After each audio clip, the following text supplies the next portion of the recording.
Part में आप सभी का स्वागत है। पहले एपिसोड में हमने मैम की जर्नी डिस्कस की थी। इस बार हम बात करेंगे यूपीएससी की प्रिपरेशंस के लिए क्या स्ट्रैटेजी थी मैम की और आप क्या क्या कर सकते हैं ताकि आप खुद को स्ट्रांगली तरीके से प्रेजेंट कर सकें। मैम आपका स्वागत है दूसरे एपिसोड में।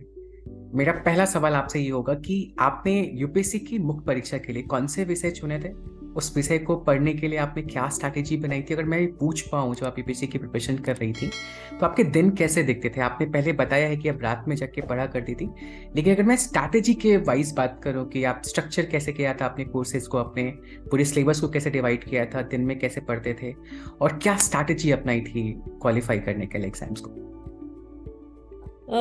जैसा कि हम सबको पता है कि सिविल सर्विसेज और जो यूपीएससी जो एग्जाम लेती है सिविल सर्विसेज के सिलेक्शन के लिए, वो इंडिया में वन ऑफ द टफेस्ट ही माना जाता है। एंड अभी आज के हम स्टैटिस्टिक्स देखें तो मोर देन 10 लाख एस्पिरेंट्स हैं जो प्रीलिम्स का फॉर्म फिल करते हैं और सिलेक्शन होता है फ्यू हंड्रेड्स में। तो वी डेफिनेटली जज द लेवल ऑफ कंपटीशन और जो डाइवर्स बैकग्राउंड से डाइवर्स टैलेंटेड एस्पिरेंट्स आते हैं। तो आई थिंक एक ये बात, तो जो कोई भी एस्पिरेंट जो इसकी तैयारी कर रहा है उसको सबसे पहले तो ये माइंड में होना बहुत ज़्यादा ज़रूरी है कि ये एग्ज़ाम इजी नहीं है और इसके अंदर आपके हार्डवर्क के अलावा बहुत सारी चीज़ें हैं जो मैटर करती हैं।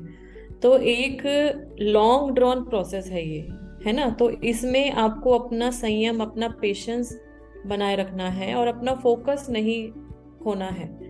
तो अगर जैसे मैं बात करूं, जैसे मेरे से, क्योंकि मैं कुछ एस्पिरेंट्स को भी मेंटर करती आई हूँ पिछले कुछ सालों से, तो पूरे सिविल सर्विसेज की प्रिपरेशन में जो सबसे इम्पोर्टेंट पार्ट होता है वो होता है मेंस का पार्ट।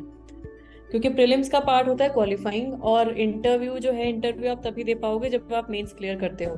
तो जो हमारा फाइनल स्कोर होता है उसमें प्रीलिम्स का स्कोर ऐड नहीं होता, आपका मेंस एंड इंटरव्यू के जो मार्क्स हैं वो ऐड होते हैं। तो इसको देखते हुए जो आपके मेंस के जो मार्क्स हैं, जो कि एक रिटन है, सब्जेक्टिव रिटन है एग्जामिनेशन, वो ही सबसे इम्पोर्टेंट है। जिसमें आज के दिन, जैसे जब मैंने दिया था तब से लेके आज में थोड़ा फर्क भी है। मेरे टाइम में एक्चुअली दो ऑप्शनल होते थे, एक ऑप्शनल होता था प्रीलिम्स में और दो ऑप्शनल होते थे मेंस में। तो मेरा प्रीलिम्स में ऑप्शनल था कॉमर्स एंड मेंस में मेरे दो ऑप्शनल थे, कॉमर्स एंड पब्लिक एडमिनिस्ट्रेशन। लेकिन आज अब जो रिवाइज हुआ है सिस्टम, उसके अंदर एस्पिरेंट को एक ही ऑप्शनल लेना होता है। प्रीलिम्स में कोई ऑप्शनल नहीं है, प्रीलिम्स इज सी सेट जिसमें कोई ऑप्शनल नहीं है, लेकिन मेंस में ऑप्शनल लेना होता है जिसके दो पेपर होते हैं। पेपर दो दो पार्ट में उसको डिवाइड किया जाता है। तो मेरे टाइम में था कॉमर्स एंड पब्लिक एडमिनिस्ट्रेशन था। और अगर हम अभी की बात करें तो अब जैसे एक ही एस्पिरेंट को एक सब्जेक्ट लेना है जिसके दो पेपर आएंगे। तो वो जो सब्जेक्ट है वो आपका वो भी सब्जेक्ट हो सकता है जिसमें आपने ग्रेजुएशन की है, क्योंकि उसमें जिस सब्जेक्ट में आप ग्रेजुएशन करते हैं तो डेफिनेटली आपका कंफर्ट लेवल उसमें होता है, you are able to comprehend things easier. क्योंकि जो हमारा मेंस का जो हम सिलेबस देखें तो सिलेबस में जो कंटेंट है उसमें बेसिकली 7 पेपर हैं। पेपर 1 होता है एस्से का, पेपर 2 होता है हिस्ट्री और I think heritage geography, paper 3 रहता है जिसमें गवर्नेंस, कॉन्स्टिट्यूशन, पॉलिटी और social justice, international affairs discuss किए जाते हैं। पेपर 4 है technology, development, science and tech, biodiversity, environment, disaster management. Paper 5 है एथिक्स और एप्टीट्यूड, इंटीग्रिटी। पेपर 6 और 7 होते हैं आपके ऑप्शनल सब्जेक्ट। और इसके अलावा दो पेपर ऐसे होते हैं जो कि क्वालिफाइंग होता है, एक इंग्लिश है और एक कोई भी वर्नाकुलर लैंग्वेज। उन दोनों पेपर के हमारे मार्क्स कहीं काउंट नहीं होते, but you have to qualify those both the papers. तो इस तरीके से जो 7 हैं, इन 7 में ही मेजर पार्ट तो हो गया हमारा जनरल स्टडीज का, एक पेपर हो गया एस्से का और 2 पेपर हो गए हमारे सब्जेक्ट के जो हमारे ऑप्शनल होंगे। तो सबसे ज्यादा इंपॉर्टेंट मेंस के लिए पहले भी वही था और अभी भी वही है कि हमारा मेंस में हमें जो चीज पता है उसको हम अच्छे से लिखें। So what you write you should be able to comprehend and you have to express it very effectively, तभी आपके मेंस में नंबर कम आएंगे, नंबर अच्छे आएंगे। तो उसके लिए क्या जरूरी है कि आपके रिपीटेड रिविजन्स होनी चाहिए and if possible try and have your answer writing practice.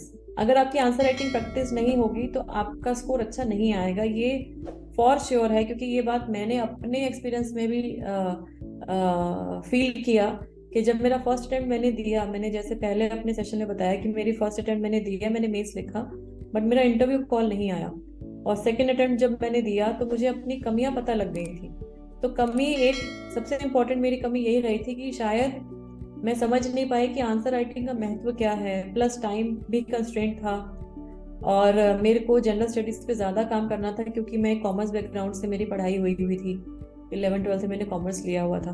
तो ये सब जो इम्पोर्टेंट इशू है वो ये है कि आपको आंसर राइटिंग पे ध्यान देना है, रिपीटेड रिवीजन पे ध्यान देना है, और साथ ही साथ में अगर आपको हैबिट है अपने नोट्स बनाने की, तो वो भी आप कोशिश कर सकते हो to make your own notes. अब वो ये जरूरी नहीं है कि आप जैसे कोई एक बुक पढ़ रहे हो, फॉर एग्जांपल हिस्ट्री आप तैयार कर रहे हो, उसमें कोई एक बुक पढ़ रहे हो तो उस बुक को पूरा पूरा आपको कहीं रेप्लिकेट करना है, ऐसे नहीं है। जैसे मैं अपनी अपनी शेयर करूं तो मैं जैसे कोई चैप्टर पढ़ती हूँ, आज भी अगर मैं कोई अगर हायर स्टडीज, मैंने अभी LLM के एग्जाम्स दिए हैं, तो मेरी ये कोशिश रहती है कि जो चैप्टर मैं पढ़ रही हूँ उसी पे या तो कोई स्लिप्स लगा लूँ, या उसके साथ में अपना हैंड रिटन कुछ लिख के, कोई छोटा सा पेपर पे लिख के उसमें स्टेपल कर दूं उस पेपर के उस चैप्टर के ऊपर, ताकि जब मैं रिवाइज कर रही हूँ तो मुझे पूरी बुक ना पढ़नी पड़े।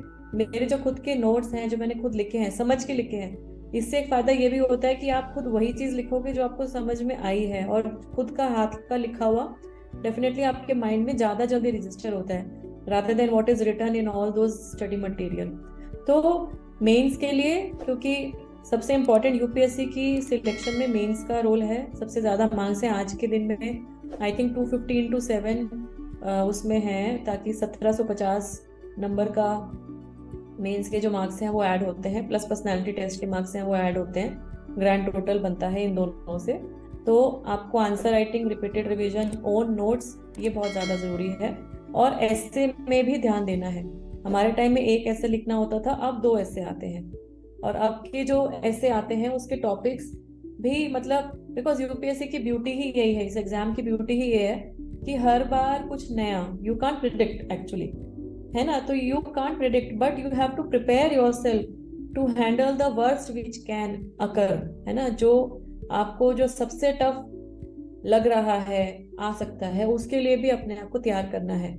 सबसे इम्पोर्टेंट बात ये भी जाननी है, समझनी है कि हम यहाँ पे पीएचडी स्कॉलर बनने के लिए मेंस के एग्जाम की पढ़ाई नहीं कर रहे हैं। You do not have to become a research scholar, you do not have to do any PhD on any subject. आपकी नॉलेज उतनी होनी चाहिए जितनी आपको पेपर में अच्छे नंबर दिलाने के लिए आवश्यक है।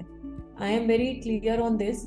कई जगह में ये बोला जाता है नहीं, उसके अंदर गहनता से उसमें अंदर जाइए और उसको डीपली एनालाइज कीजिए, बट टाइम किसके पास है? You have to be practical ना, you don't have time to invest on so many topics. तो आपको समय का भी सदुपयोग करना है, उतना लगाना है एक सब्जेक्ट पे जिसको लगा के आपको लगता है कि आप एक्सप्रेस कर पाओगे, चाहे वो क्वेश्चन आपको 5 नंबर में पूछा जाए, चाहे वो 20 मार्क्स में पूछा जाए। You should have some keywords so that you can elaborate and express yourself. So I think that is very important as far as mains is concerned. और मेंस के साथ साथ आपने जैसे मेरी स्ट्रैटेजी पूछी, तो मुझे लगता है कि you have to divide your time available. तो जैसे जब मैंने तैयारी शुरू करी थी, तो मैं तो अगर प्रीलिम्स से, अगर मेरे को प्रीलिम्स अगले साल देना है, तो मैं जनरली एस्पिरेंट्स को ये सजेस्ट करती हूँ कि अगर आपको सपोज जून 23 में प्रीलिम्स देना है, तो अब तो ऑलरेडी हम लोग दिसंबर में हैं, तो अगर सपोज मैं बात करती हूँ जून 24 में प्रीलिम्स देना है, तो उस जून 24 से 1 साल पहले कम से कम आपको तैयारी शुरू करनी पड़ेगी। तो 1 साल पहले मतलब कि अगले साल के मई जून से आपको जून 24 की एग्जाम देने की तैयारी शुरू करनी पड़ेगी। और शुरू के 5-6 महीने आपको कंबाइंड स्टडी करनी है। उस कंबाइंड स्टडी में आप पूरा सिलेबस कवर करने की कोशिश कीजिए, जिसमें आप प्रीलिम्स या मेंस उसको भूल के you just cover the subject, you cover the topics, and then वो जो 5 से 6 महीने में आपकी फाउंडेशन लेइंग हो गई, उसके बाद में you come and invest your time in the mains. तब आप स्पेसिफिकली मेंस के लिए काम करो। और फिर जब मेंस आप दे दोगे, जब आपको प्रीलिम्स आपने सपोज जून 24 में देना है, तो आपने शुरुआत जैसे मई 2023 से आपने पढ़ाई शुरू करी, तो मई से लेके आपने दिसंबर तक मान लीजिए आपने अपने सब्जेक्ट्स को पूरा तैयार करना है, आपको कोचिंग लेनी है, सेल्फ स्टडी करनी है, ग्रुप ज्वाइन करना है, घर पे बैठ के पढ़ाई करनी है, कोई ऑनलाइन ट्यूटोरियल लेना है। उसको कोशिश कीजिए कि आपका एक बार वो प्रोसेस कंप्लीट हो जाए। उसके बाद में you start studying for mains. You invest 2 to 3 months for mains. और वो इसलिए इम्पोर्टेंट है कि मेंस की और प्रीलिम्स की ओरिएंटेशन अलग है। Prelims is totally objective, mains is totally subjective. Prelims में you should not attempt if you are not sure, क्योंकि प्रीलिम्स में नेगेटिव मार्किंग है।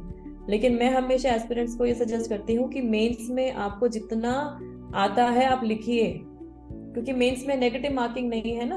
और आपके लिए एक एक मार्क भी इम्पोर्टेंट है। जब हमारा फाइनल सिलेक्शन होता है तो रैंक में ऊपर नीचे एक एक नंबर से होते हैं, और उस एक एक नंबर से सर्विस पे चेंज आता है, उस एक एक नंबर से आपके कार्डर पे चेंज आता है ना। तो you can't take that much of risk in leaving anything as far as the mains is concerned. तो ये 2 से 3 महीने आपने मेंस में इन्वेस्ट किया, और फिर जब आपको जून में प्रीलिम्स देना है, सो 2 से 3 महीने उससे पहले shift to your entire prelims mode, जिसमें प्रीलिम्स के लिए आप बिल्कुल ऑब्जेक्टिव के तरीके से आप काम करेंगे। कि कुछ क्वेश्चन तो आपको शॉर्ट शॉर्ट पता ही लग जाएंगे कि कैसे उसका क्या आंसर है। कुछ क्वेश्चन है जो आप एलिमिनेशन से अटेम्प्ट करोगे, कि इसके 4 ऑप्शन है तो ये बी और डी तो हो नहीं सकते, ए या सी में से कोई लग रहा है। तो based on your hunch, intuition, या आपका जो पढ़ाई का जो सिक्स्थ सेंथ काम करता है, उससे आप अटेम्प्ट करोगे। तो this makes this 1 year cycle complete. और फिर जब प्रीलिम्स आपका दे दोगे, जब टाइम कम रहता है, you have no option then to concentrate on your mains preparation without thinking कि पता नहीं प्रीलिम्स होगा या नहीं। ठीक है, प्रीलिम्स नहीं भी हो रहा है तो आपको फर्स्ट अटेम्प्ट अगर आप दे रहे हो तो सेकंड तो देना ही चाहिए, क्योंकि आपने इतना टाइम लगाया है। आई थिंक सेकंड अटेम्प्ट तो everybody should appear if one is genuinely interested in becoming civil servant. तो वो जो टाइम मिलेगा, ऑफ कोर्स आपको कुछ टाइम में ये पता लग जाएगा, क्योंकि मार्केट में कीज आ जाती हैं कि इस बार ये, और आपको पता लग जाएगा कि आपने कौन सा क्वेश्चन का क्या आंसर दिया है, लाइकली कट ऑफ क्या है, तो एक आइडिया लग जाता है। But do not invest too much of time on that, rather you start preparing for your mains examination. और फिर जब जब प्रीलिम्स का रिजल्ट आएगा, उसके बाद तो इमीडिएटली हार्डली 2 महीने मिलते हैं आपको मेंस के लिखने के लिए। Then solely and purely concentrate on your mains. Then when you appear for your mains examination, take a little break. उसको ब्रेक लेने के बाद में आप इंटरव्यू की तैयारी करो, और थोड़ा बहुत जो है जनरल स्टडीज, जनरल नॉलेज के ऊपर भी ध्यान रखना है, ताकि अगर आपको ये लगता है कि आपका इस वाले अटेम्प्ट में फॉर एग्जाम्पल नहीं हो रहा है, और अगर आपको नेक्स्ट अटेम्प्ट देना है, अगर आपके माइंड में है कि मैं नेक्स्ट अटेम्प्ट दूंगा, तो प्रीलिम्स के ओरिएंटेशन को लेते हुए भी जो मेंस के बाद आपने जो टाइम आपको मिलेगा before you appear for the interview, उसको यूटिलाइज आई थिंक करना चाहिए। तो ये था बेसिकली मेरी तरफ से कि मेंस के लिए क्या इंपॉर्टेंट है, एंड ऑप्शनल सब्जेक्ट कैसे चूज करें। और मेरे हिसाब से इस एग्जाम में शॉर्टकट नहीं चलता है। अगर कोई कैंडिडेट ये समझे कि हमने ये पढ़ के कुंजी पढ़ के हमारा हो जाएगा, तो आई एम सॉरी, नहीं होगा। You have to give time, because इसमें सिलेबस इतना वास्ट है। और आप ये देखिए ना कि इतना कंपटीशन है, रूरल बैकग्राउंड का बच्चा, अर्बन बैकग्राउंड का बच्चा, हर तरीके के एस्पिरेंट, कोई डॉक्टर्स भी अपेयर होते हैं, कोई ह्यूमैनिटीज के ग्रेजुएट्स भी अपेयर होते हैं, कॉमर्स प्रोफेशनल्स भी अपेयर होते हैं। तो there is lot of competition, and this exam brings parity across all professions, है ना। तो इसीलिए जरूरी है कि अपना hard work very systematically divide your time available. जो टाइम मंथ है उनको मंथ में फिर वीक्स में बदलिए, वीक्स को फिर आवर में लेके जाइए, डेज में लेके जाइए। तो इस तरीके से आपको करना पड़ेगा। And divide the time available in the day also, कि आपको आधा घंटा न्यूज़पेपर पढ़ना है, 1 घंटा मैगजीन पढ़ना है, कुछ जीएस रिवाइज करना है, कुछ सब्जेक्ट रिवाइज करना है। तो ये तो आपको करना पड़ेगा। तो आंसर लिखने का तरीका कैसा होना चाहिए जब आप आंसर लिखते हैं? जब स्टेप्स की बात करो, क्या हमें कैसे फोकस करना चाहिए आंसर्स लिखने में? I think answer writing should be, वही जो मैंने बात बोली कि प्रैक्टिस से ही आएगा। एंड उसमें क्या है कि कोई भी टॉपिक है उसमें हमें उससे रिलेटेड जो भी इम्पोर्टेंट कीवर्ड्स हैं उसको कवर करना है, दैट इज इम्पोर्टेंट। एंड मैं ये सजेस्ट करती हूँ कि पिछले 2 से 3 साल के क्वेश्चन पेपर एस्पिरेंट्स देखें, और पिछले 2 से 3 साल के क्वेश्चन पेपर को अपने घर पे या जहाँ पे भी वो रह रहे हैं, एज पर their convenience they should try and solve those question paper. और साथ ही साथ में मॉक टेस्ट भी अगर वो कोई ज्वाइन कर पाए, अगर वो कोई कोचिंग इंस्टीट्यूट नहीं भी ज्वाइन कर रहे हैं तो भी आज के दिन में ऑनलाइन भी अवेलेबल है, या आप कोई ग्रुप स्टडी कर रहे हैं तो आपके फ्रेंड्स के पास कोई होंगे, या सबसे इजीएस्ट कि लास्ट के 2 से 3 साल के क्वेश्चन पेपर को आप सॉल्व कीजिए। आपको अपने आप आइडिया होगा कि what are the kind of things which the UPSC is asking, and then because now what they have done is that probably they are giving the sheet also. हमारे time में वो वैसा शीट नहीं होता था, अब जो है ना वो शीट होता है जिससे आप एक्सीड नहीं कर सकते हो। एक्सीड करते हो तो I mean they give supplementary, but what I mean to say is कि you have to approximately I think write 2800 to 3000 words और 3200 वर्ड्स, उतना एवरेज आपका आएगा। तो एक तो आपका ये है कि स्पीड भी आपकी मैच होनी चाहिए, दूसरा ये है कि आप जो क्वेश्चन पूछे जा रहे हैं उसमें इंपॉर्टेंट चीज़ों को मिस ना करें। तो ये तभी आएगा जब आप रिवीजन करोगे, ये तभी आएगा। You can also use some diagram, you can also use some flow chart to make them effective. Answer writing में underlining is also very important, कि जो इंपॉर्टेंट कीवर्ड्स हैं उस क्वेश्चन में उसको अंडरलाइन कीजिए। आप जरूरी नहीं है कि आप थ्योरी में लिखें, आप उसको पॉइंट वाइज भी अपने आंसर को लिख सकते हैं। तो आई थिंक ये तो बहुत एक हर एस्पिरेंट के अपने आप एक तरीका होता है एक्सप्रेस करने का। What is important is that what ever you know and what ever is relevant should be covered in your answer. That कि यूपीएससी के प्रिपरेशंस में थोड़ा लंबा टाइम लगता है, 2 साल मिनिमम मान के चलना चाहिए प्रिपरेशंस करना है। फर्स्ट अटेम्प्ट दूसरा अटेम्प्ट तो आपको करना चाहिए, आप सीरियस है। यूपीएससी के इस प्रिपरेशन के दौरान कई बार ऐसा होता है कि आप स्ट्रेस फील कर रहे होते हैं, आपको प्रेशर फील होता है, आपको लगता है आपसे नहीं होगा। उस स्टेट पे आपको क्या करना चाहिए, आपके क्या सजेशंस होंगे, कैसे बाहर निकलना चाहिए और कैसे खुद को मोटिवेट करना चाहिए? It is very important that we know our strength and weaknesses, और हमें ये भी पता होना चाहिए कि हम अगर निराश हो, हम अगर डीमोटिवेटेड हो तो हम नॉर्मलाइज कैसे होंगे। So it is basically important to know your own self. At least पूरा ये तो फिलोसफिकल बात है कि आप खुद को जानिए, खुद को समझिए, बट फॉर एस्पिरेंट्स एटलीस्ट उनका एक कोई हॉबी है जिसको करने से उनको खुशी मिलता है, चाहे म्यूजिक हो, चाहे डांस हो, चाहे वॉकिंग हो, चाहे टॉकिंग टू फ्रेंड्स हो, कुकिंग हो, रीडिंग हो बुक, कुछ भी ऐसा है, टॉकिंग टू देयर फैमिली, तो वो ब्रेक लेना ज़रूरी हो जाता है। और साथ ही साथ में ये भी हमें ध्यान में रखना है that no phase is permanent, है ना। तो आपका ये जो लो फेस ऑफ मोटिवेशन है इसको आपको दूर करने की जिम्मेवारी आपके ऊपर ही है। And then if you are wasting too much of time in recouping yourself, ultimately क्या होगा कि आपका ही टाइम वेस्ट होगा, है ना। तो इट इज वेरी इंपॉर्टेंट कि ये जो लो फेजेस ऑफ मोटिवेशन है इसमें हम अपना इनर मोटिवेशन ड्राइव को कैसे जागरूक करना है उसको समझें। You prioritise your strength areas, आपके पॉजिटिव एरियाज, पॉजिटिव एनर्जी किस चीज़ से ड्राइव होती है उसको करें। आपके रूम में जहाँ आप पढ़ते हैं कोई मोटिवेशनल कोट या कोई मोटिवेशनल स्पीकर जिसको आप फॉलो करते हैं, कोई मेंटर है, उनसे बात कीजिए, है ना। And it is also very important to take adequate breaks, क्योंकि जैसे एग्जाम का प्रोसीजर ही, तैयारी का प्रोसेस बहुत लंबा है, तो एडिक्वेट ब्रेक्स लेना भी बहुत ज़्यादा ज़रूरी है बीच बीच में। तो अचीवेबल यूनिट्स, जो मैंने पहले बात बोली कि अपना टारगेट को अचीवेबल बनाइए, है ना, उसको शॉर्ट टर्म, लॉन्ग टर्म, उसको यूनिट वाइज उसको ब्रेक कीजिए। And then take adequate breaks, stay calm, stay motivated and spend time in whatever makes you feel happy. जिस चीज़ से आपको खुशी मिलती है उसको ज़रूर करिए। एंड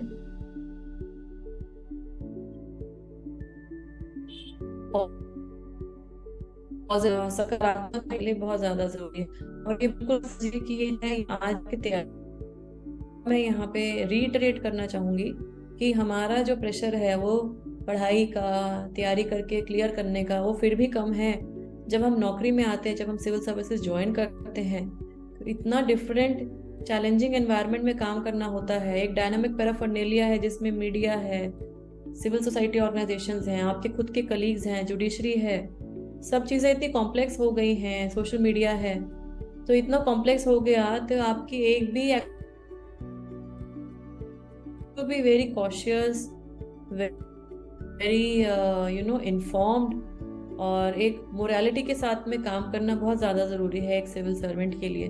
तो आई थिंक क्लियर करना is still easier as compare to जिस पर्पज से आप आए हो इस सर्विस में, the aim, the reason for which you have come into civil services, and then उस पर्पज को अचीव करते हुए जीवन में आगे बढ़ना, ये बहुत एक बड़ा चैलेंज है विच life will only teach you. आपके खुद के एक्सपीरियंस, आपका खुद का जो मेच्योरिटी है जो सर्विस में काम करने से आएगा, वही आपको आगे बढ़ने के लिए आपको मोटिवेट करेगा और आपको मार्गदर्शन करेगा, आपको रास्ता दिखाएगा। हम जब स्कूल्स में हम होते हैं तो हम एक ड्रीम देखना शुरू कर देते हैं किसी न किसी को फॉलो करके, और जो बच्चे आईएएस बनना चाहते हैं स्कूल डेज में, उनको क्या सजेस्ट करेंगे आप? मेरा हमेशा से ये मानना है कि इस एग्जाम की तैयारी बहुत पहले शुरू नहीं करनी चाहिए, क्योंकि जब आपको फिर एक्चुअल तैयारी के लिए स्ट्रेंथ की, अपने एनर्जी की जरूरत पड़ेगी, ऐसा ना हो कि फिर आप ना दे पाए, है ना। तो इसलिए जरूरी क्या है, जरूरी ये है कि आप अपना स्कूल का टाइम अगर यूज करना ही चाहते हैं तो you can at the best you can read some NCERT, कोई प्रिपरेटरी, ताकि आपका एक बेस तैयार हो। 6 से 12 एनसीईआरटी रिकमेंड की जाती है। You can start reading newspaper, magazine और थोड़ा करंट अफेयर्स, ताकि एक ओरिएंटेशन डेवलप हो। बट उसके बियॉन्ड आई थिंक स्कूल में बहुत ज़्यादा करने की आवश्यकता नहीं है, क्योंकि स्कूल में ऑलरेडी इतना चीज़ें हैं। You should enjoy the childhood, I mean you have to be serious about life, that is okay, but और इतनी चीज़ें हैं स्कूलिंग में, तो बहुत कुछ सीखता है एक स्टूडेंट। आपको एक्स्ट्रा करिकुलर में भी पार्ट लेना है, तो टाइम भी उतना नहीं होता है। बट फिर भी अगर ओरिएंटेशन है कि हमें सिविल्स में जाना ही है और ग्रेजुएशन के इमीडिएटली बाद हमें एग्जाम देना है, तो definitely you can start trying with your NCERTs and general studies, GK, current affairs, newspaper, magazines. Ma'am, अभी आपने कहा कि प्रिपरेशन में जो प्रेशर और स्ट्रेस फील करते हैं, उससे ज़्यादा प्रेशर आपको नौकरी के बाद आएगी, जब आप एडमिनिस्ट्रेटिव सर्विस में या यूपीएससी के किसी भी डिपार्टमेंट में आप आ जाते हैं। आपने 13 साल से ज़्यादा अभी आपका अनुभव रहा है गवर्नमेंट के साथ काम करने का विद इन अथॉरिटी, और आपने 3-4 साल प्राइवेट ऑर्गेनाइजेशन में भी काम किया है। So when you compare both as a government official जो गवर्नमेंट में काम किया और एज अ प्राइवेट फर्म में जो आपने काम किया, क्या डिफरेंस पाते हैं आप? आपने चैलेंजेस की और जो बात की है, जो इश्यूज और प्रॉब्लम्स आते हैं, उसको हैंडल करने के लिए क्या टेक्निक अपनाते हैं? देखिए, difference between private sector and government administration तो बहुत ही क्लियर है कि प्राइवेट सेक्टर एक संस्था, वो प्राइवेट गोल्स के लिए काम करती है ना। उनकी ऑर्गेनाइजेशन के टारगेट्स हैं। अगर वो कपड़ा मैन्युफैक्चर कर रही है तो उसका टारगेट ये होगा, मंथली टारगेट, कि मेरा टर्नओवर इतना हो जाए, मैं इस रीजन में एक्सपैंड करूं। और ज़्यादा से ज़्यादा वो क्या करेंगे कि वो सीएसआर एक्टिविटीज़ में, जो सोसाइटी के लिए अगर उनका नेबरहुड के लिए या ऐसा कुछ जिम्मेवारी है, तो they we have CSR guidelines companies act में दिया है, वो करते हैं। लेकिन जो ओरिएंटेशन गवर्नमेंट का है, government never works with the motive of earning profit, earning money. Government is working for purely public service delivery. तो सिटीजन सर्विस डिलीवरी के लिए जो भी मायने हैं, जो भी काम करने की आवश्यकता है, वो किए जाते हैं as part of the government machinery. And हम चैलेंजेस की बात करें तो challenges are much higher and much bigger in the government sector. Of course private sector में भी हैं, बट गवर्नमेंट में क्या है कि you are at very responsible position. तो मतलब आप एग्जाम क्लियर करके ही, ट्रेनिंग आपकी 1 साल रहेगी, ट्रेनिंग के बाद में आपकी फर्स्ट पोस्टिंग हो जाएगी एज एसडीएम, या आप एडिशनल एसपी या असिस्टेंट कलेक्टर, इस तरीके से आप लगते हो। तो उसमें क्या है कि आप एक सब डिवीजन के इंचार्ज हो गए। तो सब डिवीजन में कुछ भी हो रहा है, लॉ एंड ऑर्डर है, रेवेन्यू है, ration, education, health, food and civil supplies, बिजली, सिंचाई, एग्रीकल्चर, बेसिकली सारे विभाग आपके अंडर आ गए और आपकी जिम्मेवारी सबको लेके है ना। तो वो जिम्मेवारी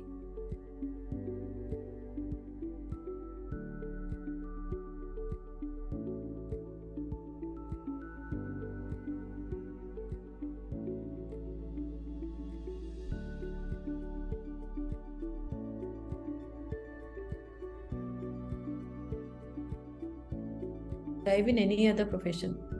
और साथ ही साथ में एक बात और भी हमें सोचनी चाहिए कि जो पैराफर्नेलिया है, जिसमें पॉलिटिकल इंटरफेरेंसेस भी हैं, जिसमें media, judiciary, NGO, civil society और जो आम जनता है, जो सिटीजन्स हैं जिनके लिए हमें काम करना है, तो उन तक कनेक्ट रखना भी बहुत ज़्यादा ज़रूरी है।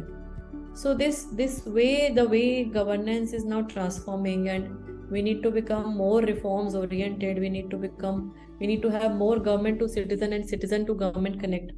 I think that is the need of the hour, and हमारी एडमिनिस्ट्रेशन में भी बहुत सारे चेंजेस आ रहे हैं, स्पेशली ड्यूरिंग कोविड-19 we have seen how digital initiatives have been taken, how things are coming online, e office और वीडियो कॉन्फ्रेंस मीटिंग्स. तो ये सब जो है, so administration also needs to keep on transforming and adapting to the changing environments of the society for which it is working with. Ma'am अगर मैं आपसे पूछूं, मेरा आखिरी सवाल है आप मेरा, कि अगर आपकी 3 रीजंस फॉर सक्सेस, 3 की फॉर सक्सेस अगर मैं आपसे पूछूं तो वो क्या होंगे? और जो लोग युवा हैं हमारे देश के, क्योंकि आप एक एडमिनिस्ट्रेटिव ऑफिसर रही हैं, आपने डिफरेंट डिपार्टमेंट्स में काम किया है और अभी भी आप रेजिडेंट कमिश्नर हैं, तो यंग लोग जो यूपीएससी के एस्पिरेंट नहीं भी हैं लेकिन वो अपनी लाइफ को कैसे बेटर बना सकते हैं, कैसे स्ट्रांग बना सकते हैं, उनको क्या सजेशन देना चाहेंगे आप? आपने मेरे से 3 कीज के बारे में पूछा. एक्चुअली मैं हमेशा 4 पीस बोलती हूँ, चाहे वो एस्पिरेंट हो, चाहे वो लाइफ को लेके मोटिवेशन हो. 4 पीस मैं बोलती हूँ कि ये 4 पीस हमें हमेशा अपने जहन में ध्यान में रखने चाहिए, जो कि लाइफ में हमें एक्सेल करने के लिए हमेशा मदद करता है. And it's an acronym which I use for passion, patience, perseverance and positive outlook. I would repeat: passion, जुनून किसी चीज का आपको पाने के लिए होना चाहिए. पेशेंस जरूरी है क्योंकि ये हो सकता है कि वो चीज़ आपको पहले अटेम्प्ट में ना मिले. परसिवरेंस इसलिए ज़रूरी है कि आपको एफर्ट्स करते रहना है. And with a positive outlook, you have to have your self belief and confidence in your self that yes, I am going to work for it and I am going to achieve it, I am going to attain this. तो ये specially ये जो 4 piece हैं, ये जब मेरा selection हुआ था 2008 में, तब जो मैगजीन में इंटरव्यू पढ़ा था तब भी मैंने ये बात बोली, और आज भी मैं कहीं मेरे को मौका मिलता है मैं ये बात हमेशा रिपीट करती हूँ.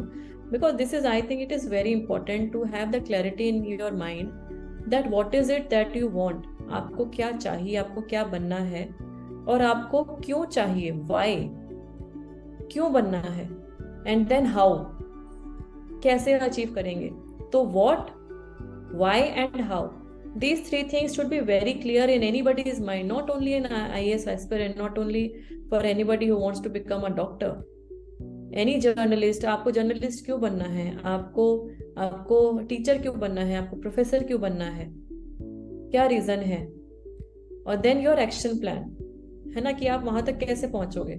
आपको अगले 3 साल में आप अपने आप को कहाँ देखते हो, अगले 5 साल में अपने आप को कहाँ देखते हो. कई बार ये होता है कि you are not able to visualise. That is perfectly okay. We are all human beings. But your life experiences, your own efforts, definitely वो clarity लेके आते हैं. तो मेरी युवाओं से यही मेरी अपील है कि अपने हौसलों पे ज़रूर आप विश्वास रखिए. Nothing is unachievable, है ना. कुछ ना कुछ ये ज़रूर है कि आपको हो सकता है वो आप कुछ चीज़ करना चाहते हैं, वो X के माध्यम से नहीं मिल रहा है, तो you will have to find out an alternative. तो वो Y के माध्यम से मिलेगा, है ना, एक दूसरे तरीके से मिलेगा. So that alternative path you have to find out for yourself and then focus on that. आपका सेल्फ डिटर्मिनेशन, आपका फोकस, आपका हार्ड वर्क, इसका रिप्लेसमेंट नहीं है. I never appreciate anybody saying कि you need to do smart work. So what is smart work? Smart work is basically कि you need to know कि आपको क्या करने से आपको सक्सेस मिल रही है, वही तो स्मार्ट वर्क है ना. और उसको जानने के लिए भी आपको मेहनत तो करनी पड़ेगी. कोई आपको ऊपर से तो कोई किसी ने बता भी दिया, but then that will not be a long term solution. So basically you have to develop your own understanding, you have to develop your own potential and capability and belief in your hard work and efforts. And last point, youth के लिए मेरा एक appeal है as an administrator कि whatever career profession you choose, try and contribute towards nation building. हम अपने देश के लिए, हम अपने समाज के लिए, चाहे हम इंडिया में रहें चाहे हम बाहर रहें, क्या कर सकते हैं वो हमें ज़रूर सोचना चाहिए. और ऐसा नहीं कि आप कोई बड़ी इंडस्ट्री सेटअप करोगे तभी आप लोगों को हेल्प करोगे. In your neighbourhood also you can help anybody, any domestic worker. आपके स्कूल में आप काम करते हैं, वहाँ कोई गरीब है, उसको आपकी मदद की ज़रूरत है. तो ये छोटे छोटे जो प्रयास हैं ये डेफिनेटली आगे आके आपको खुद ही अच्छा फील कराएंगे कि yes, I have been able to help that particular person, he or she needed my help and then I have been able to help that particular person. I think these things are very important. And मुझे वही लगता है कि हमारे अगर efforts genuine हैं तो success ज़रूर मिलती है। हाँ, ये हो सकता है सक्सेस ए फॉर्म में ना मिले, लेकिन सक्सेस दूसरे फॉर्म में ज़रूर मिलेगी। आपने 4 4 P की बात की। आपने बोले कि पैशन बहुत जरूरी है, पेशेंस रखना बहुत जरूरी है, प्रिजर्वेंस होना चाहिए और पॉजिटिव आउटलुक। फिर आपने कहा कि व्हाट, क्या करना है आपको, कैसे करेंगे, हाउ एंड किस, कब तक करना चाहते हैं। और आपने ये बहुत अच्छी बात बोली बाद में कि सक्सेस हो सकता है आपको ए के फॉर्म में ना मिले, बी के फॉर्म में मिलेगी, लेकिन सक्सेस मिलेगी जरूर अगर आप मेहनत करते हैं। और hard work is very important. I would like to thank you ma'am from my core of my heart कि आपने इतना समय दिया और इतना खुल करके बात किया। मुझे लगता है कि इस इंटरव्यू से बहुत सारे लोग जो इस वीडियो को देख रहे होंगे, will at least get an idea for UPSC, आपके बारे में और कैसे वो पॉजिटिव रह सकते हैं। Thank you so much ma'am, thank you. Last में एक कोट स्वामी विवेकानंद जी का just it came to my mind which I would like to mention to all the young aspirants जो भी व्यूअर्स हैं, कि ऑल यंग, स्वामी विवेकानंद जी ने बोला that all power is within you and you can do everything and anything. You can do everything and anything and believe in that and achieve your goals. तो स्वामी विवेकानंद जी ने कई दशक पहले, कई सालों पहले जब ये बात बोली कि all power is with in you, तो वो बात आज भी रेलेवेंट है। अपने ऊपर, अपने हौसलों पे विश्वास रखते हुए अपनी मेहनत कीजिए और जीवन में सफलता प्राप्त कीजिए। और सबसे इम्पोर्टेंट एक बात है, अंडरलाइन एक बात है, that we all should be happy. Stay happy. अगर आप किसी काम को करके खुश नहीं हैं तो वो सब बेकार है। Stay happy, give attention to your physical and mental health. ये भी बहुत ज़्यादा ज़रूरी है। आपने मुझे इस इंटरव्यू में बुलाया, आपका बहुत बहुत धन्यवाद। And my best wishes to all the viewers and the team. Thank you so much. Thank you.